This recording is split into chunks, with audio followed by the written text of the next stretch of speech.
views and opinions expressed in this program are those of the participants and do not necessarily reflect the views of BronxNet or the program underwriters.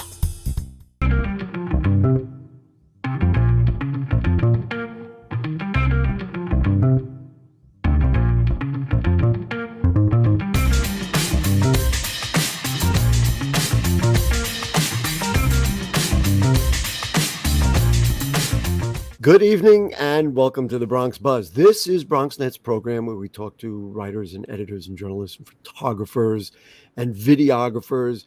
And what we like to tell people is anybody who puts something out in the borough of the Bronx. And this evening, this is for me, and I think for you too, is going to be somewhat of a mind-blowing program. Wait till you see our second segment. I have a special guest that I want you to see, and you're going to go, uh-oh. But for our first segment, we have a really special guest. So we went from special guest to really special guest. And that guest is Summer Rose Castillo. She is the voice of Alma's Way. And I kept calling her Alma, but it's really Summer. Nice to have you with us, Summer. Thank you so much. This is absolutely a big pleasure. Oh, aren't you sweet? As people could tell right away, Summer has a wonderful voice, a wonderful speaking voice. If you don't know, Alma's Way is the great new children's program on PBS. We're going to show you when children will be able to see it. I'm just going to tell you up front, I almost said Alma again. I'm going to tell you up front, Summer, that I fell in love with the concept and with the program. This is a program about our kids, about our borough of the Bronx, and a way to make children feel better. So thank you so much for being part of something that I think is life-changing for TV and for our kids. Okay? Okay. Summer, tell me about you as an actor. So it's an animated series and you're the voice. Tell me, did you always act? Did somebody just say, hey, I think she might be able to be Alma in this? How did it come about that you got to that point where you're the voice, the star really of a network show? Well, actually, my mom is an actor, and so she's been acting for 10 years, and I've been practicing with her when she has to read her lines, and whenever she has TED Talks, auditions, any of that kind of stuff, I would actually study her. And so now here I am doing this wonderful, wonderful, fun Alma's Way. Did you audition for this? Like, was this like a big thing? Come downtown and go to PBS? Or did somebody just say, you know what? She fits the part, and I could tell right away that you have poise, you have presence, and of course that great voice. So how did it come about that you got the part? Well, yes, I did audition for Alma's Way. You did audition, and were you nervous? Were you scared? What did they have you do? Did they have you read? I know Mom is there, and if Mom wants to weigh in or pop in, she's it's April Hernandez Castillo is Mom. But you want to tell me a little bit about the audition or the process of you actually getting the role of Alma on that show? Yes, I was really nervous, but I was also really happy because once I did the audition, a few days later, I was at home on a Thursday, and so Elaine Del Valle, the one who was involved in the program? Yes. Okay. Yeah, she called us and she said that I got the role, and I was so happy. I was screaming at the top of my lungs, and I was just jumping with so much joy. And now, do you read a script? Is that how you do it? Because for a young person, now let's be clear. Summer is 9 years old. She's from Throggs Neck, by the way. There is a real serious Bronx connection here. Do you read the script, or do they just say play a scene and say what you think? How does that work? Yes, I do read the script, and I actually have a studio in my house. Oh. So I have like an iPad here, and I have to read the lines, and so I'm just talking into the microphone. Now we're going to show a clip, and right after I ask you this question, do you know the scenes? Do you like see what Alma looks like while you're reading it, or do you just do what you do and then they put the graphics and the animations with it? Well, I just read the script, and then once I'm done, since Alma's Way is already out, I can go to PBS Kids and see how I did on all of the other episodes. So, yes, I do just do the script. Just do the script, and it's great. And when you saw it for the first time, you must have been, oh my goodness, this is like incredible, right? Yeah, I was like, is this really happening? Somebody pinch me. Am I dreaming? If I was there, I would right now give you a little pinch to see if it's still happening. So let's do this. For people who haven't seen Alma's Way, let's take a look.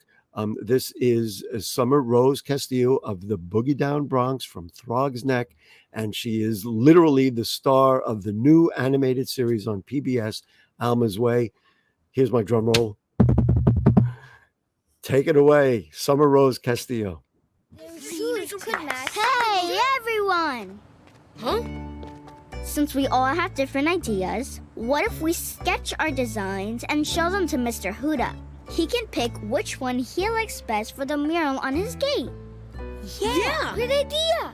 I'll finish my design first. Not if I finish mine first. I gotta get inspired. See ya, Alma. Wow, I spoke up and told my friends what I was thinking, and they listened? I should do that more often. Time to draw!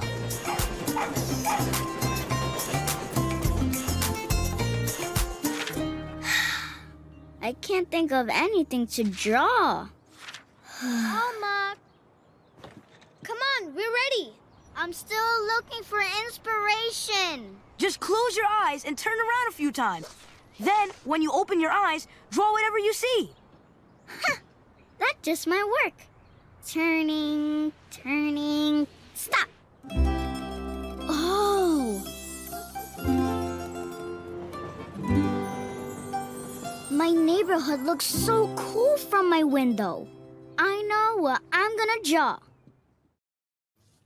All right, there you are, Summer Rose Castillo. When you see that, what are you? It's like unbelievable, or at this point, it's like I've done so many of them. It's like, that's it. What do you think?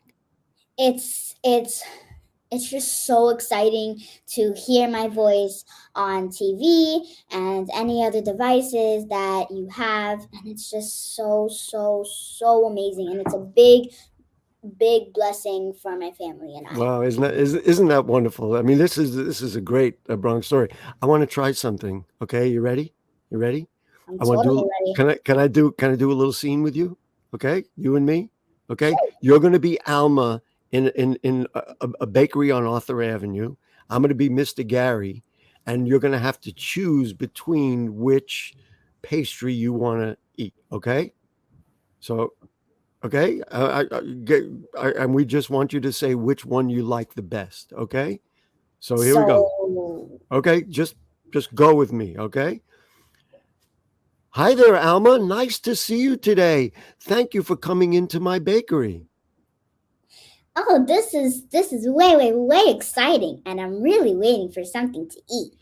And we have 3 great treats. We have glazed donuts. We have a Napoleon, which is a little gooey, but it's my favorite. And we also have a piece of chocolate cake.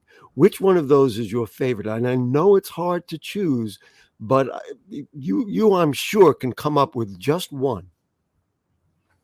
Well, let's see. I do like glazed donuts, but I like chocolate cake more. So I'll take the chocolate cake, please. I knew that was exactly what you were going to have. All right, there we are. Now this was my chance to be with Alma on PBS. Congratulations. And one of the things that I think is really special, which I have told you, and I love the way when the window opened up, we saw a beautiful picture of the Bronx. Are you aware in your mind of how important this program is? Yes, you got an incredible opportunity. I get that. But it's just beautiful. I love it. This is my hometown. Do you feel strongly about that? Do you mind explaining that? Sure. Is that the program really makes the Bronx makes all the cities and urban places look beautiful for children to understand it. And I think it's what makes it a really special show. Do you like that idea? Is that something you think about sometimes? Like, wow, I opened up the window and I showed people how great the borough of the Bronx is. I love the idea that Alma opened the window and she got the chance to show everybody what the Bronx really looks like and what it's actually about. Do you go to school every day, I assume, right? Like any other 9-year-old? Yeah, every day. Every I learn single new day. things, and I just love school so much because it can help me with my mind and it can help me discover and learn more stuff. And you would not be able to read the scripts and be able to speak if you didn't go to school. I mean, so there's the lesson for classmates. Do your classmates know that you are, that you're that voice? Do people say, "Hey, that's my friend, and she's on TV"? Yes, my classmates do know that I am the voice of Alma's Way, and my teacher also knows because she watches it at home, and she says that she really loves it. Well, I love the show too. I mean, a lot of times I'm working when it's on, so I don't see it. Let's put up the times so people can see when it's on. It's on WNET channel 13 Monday through Friday, 8:30 in the morning. It's on the kids channel in the afternoon. Summer, do you spend time after, maybe at the end of the day, or you watch tape watching the show yourself, or is it one of those things where you just do it and they put it together and that's that? Or are you a fan of the show, I guess is what I'm really asking. Well, yes, after I finish a session with Alma's Way and I'm completely done, that's it. I like to watch Alma's Way on either YouTube or on the PBS Kids app. There you go. Do you do a lot of takes? Like, like when you read something, do they say, "We didn't like that one, read it with more feeling," or "Say it this way"? Or are you generally pretty good that when they give you a script, like you're choosing chocolate donuts, you can pretty much read it and say it as, that goes into the program? Actually, I'm pretty good, and sometimes I have to take like either 2 or 3 takes, but most of the time I have to take one. There you go. Take one take. Wow. We're going to say one take Summer. That's going to be your name from now on. Now, the final question, do you anticipate going further with acting or even doing voices on animations? Or at this point, you're 9 years old. Let's see what happens.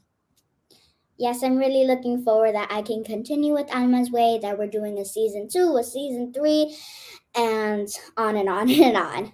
And do we know that you're doing a season 2 and season 3? No, We not don't yet. know. Okay. Mom said, don't say that. But it's something that you would be interested in. Listen, I'm going to applaud. I know for sure when you're on TV, you don't get applause unless you're in a big audience. But Summer Rose Castillo, you have made all of us proud of you and proud of Sonia Manzano, who created this wonderful program. And we just wish you good luck. Say anything you want. Maybe you should say goodbye for the Bronx Buzz as Alma would say it. How about that? Could we do that? Alma would say it as, "Thanks, everybody. This has been absolutely amazing. I hope you guys have a great day." I don't think I need to say anything more. Summer Rose Castillo, thanks, Mom, too, for lending her to us for a few minutes. And that's it. We'll take a short break. We have a very interesting and special segment coming up right after this. Don't go away.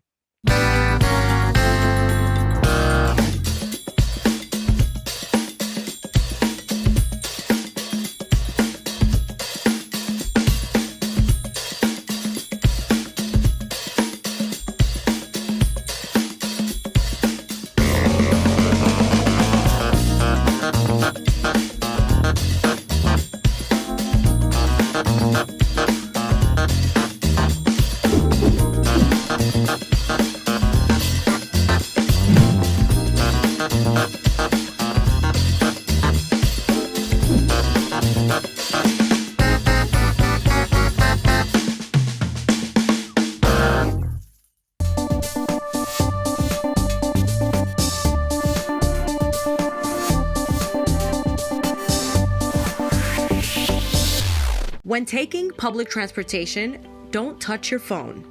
Carry hand sanitizer and use it immediately upon leaving the bus or train. Avoid touching your face. If someone is coughing or sneezing, move away. Wash your hands with soap and water as soon as possible. Limit contact with poles. If possible, avoid rush hour. Don't eat or drink on public transportation. Keep your bag off the floor or other surfaces.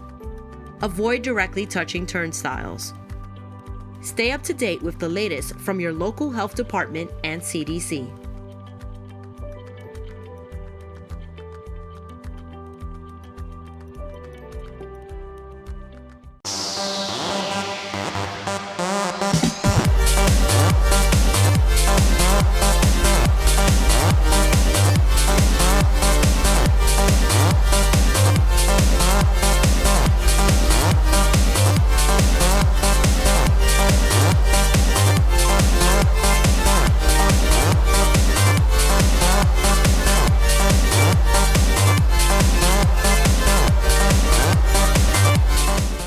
Okay, back with you on the Bronx Buzz, and I hope you enjoyed that segment as much as I did and as much as we all did. Really, really wonderful to meet talented Bronxites, and she obviously has the worlds laid out in front of her. But right now, I'm going to change gears, and I had said there was a special guest in this program. We're going to talk about a very serious matter, and that is the city's isolation hotels, where the city is allowing people who are sick with COVID to isolate themselves in hotels. And we have two guests. One of them wrote a piece on city and state New York called The Suite, S-U-I-T-E, The Suite Life of a COVID-19 patient. So hello to Isabel Beebe, who is a digital reporter for City and State New York. Nice to have you with us, Isabel. Great to be here. Thanks for having me. And for me, this second guest needs no introduction because it happens to be my daughter, Shawn Axelbank. Nice to see you, Shawn. This is probably the first time we've ever done this on television. Well, right? certainly it is. Yeah, it's nice to be here. It really is nice to have you. The reason that I had decided that it would be a good idea to bring Shawn on, it's not because I'm just a proud father. It's because, unfortunately, Shawn did get COVID about a year ago, and she was in the same hotel that Isabel wrote about.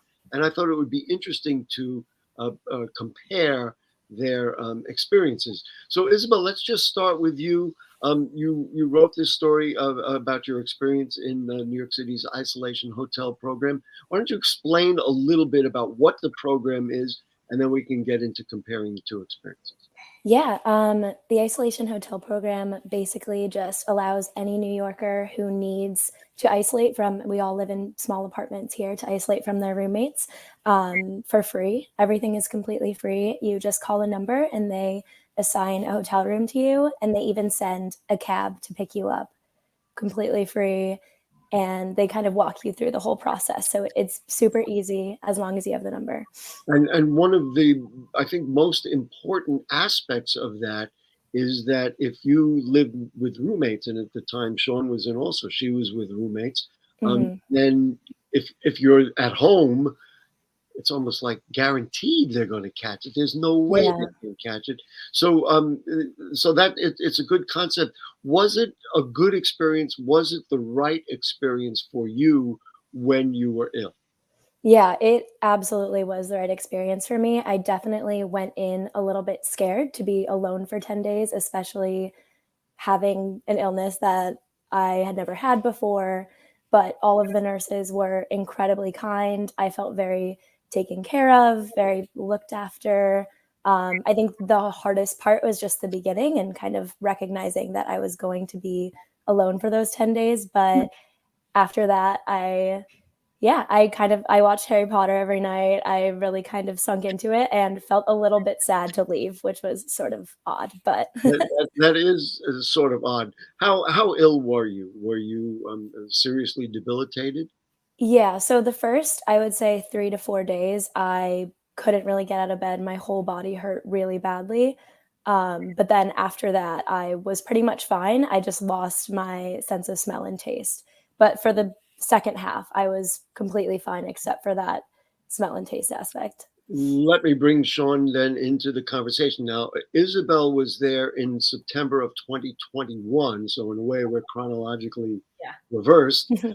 Shawn, you were there a year ago in December of 2020, which was a little more central to the pandemic that we all know. What was your experience like? So if I'm remembering correctly, I took the test and they reach out to you. If you test positive, they'll reach out to you and like tell you that you have it and that what you should do.